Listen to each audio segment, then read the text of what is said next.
All right, ready to use those imaginations? Today we're diving deep. Get it? Deep dive into the power of imagination. Chuckle. Always love a good pun. And yeah, this isn't just about picturing unicorns, though there's nothing wrong with that.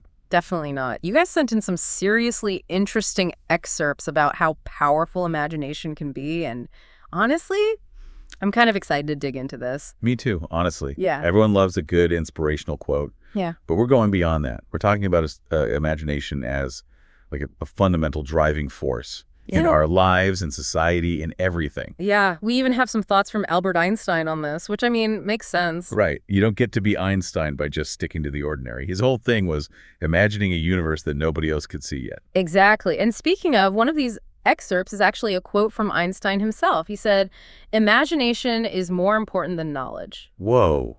Okay, that one makes you think. Yeah. I mean, we spend so much time cramming our heads full of facts, right? Yeah, like, is he dissing knowledge? Should we all just drop out and join the circus? No, definitely not. Knowledge is still important, but I think what he's getting at is that knowledge is limited to what we already know. It's our imagination that lets us see beyond that. Imagine possibilities. So it's like knowledge is the ingredients, but imagination is the recipe. 100%. Think about, I don't know, the invention of the airplane. The Wright brothers didn't just stumble across some blueprints, right? Right. They weren't just like, oops, we made a plane. Exactly. They were driven by this wild idea, this imagination that humans could fly.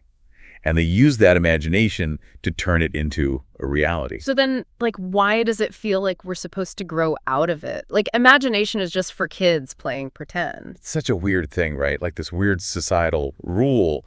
But think about it. When you've had a breakthrough idea at work, or you finally solve that annoying problem, haven't you used your imagination? Oh, totally. It's like those aha moments, those flashes of insight. You're not just crunching numbers. You're like picturing things differently, making connections. Exactly. Yeah. And it's not always about inventing something totally new. It's reimagining, like, can we do this better? Can we challenge the way things have always been done? So how do we tap into that imagination muscle? It feels like something we're all born with, but maybe we forget to use it. That's the million-dollar question, and I don't have all the answers. But one thing that's helped me is something called thought experiments. Thought experiments. Okay, I'm intrigued. What are those? So it's like a mental playground. You create scenarios in your mind and just let your imagination go wild. No limits. Yeah. Like, imagine you could travel at the speed of light. What would the world look like? Whoa. Okay, that's blowing my mind a little. It's like giving yourself permission to explore anything, even if it seems impossible. Yes. And you never know what crazy ideas you'll stumble on or what those thought journeys will unlock. It's all about flexing that creative muscle. I love that. So it's not just about daydreaming. It's about actively engaging our imaginations, pushing boundaries, and seeing where it takes us. You got it. This deep dive has been amazing.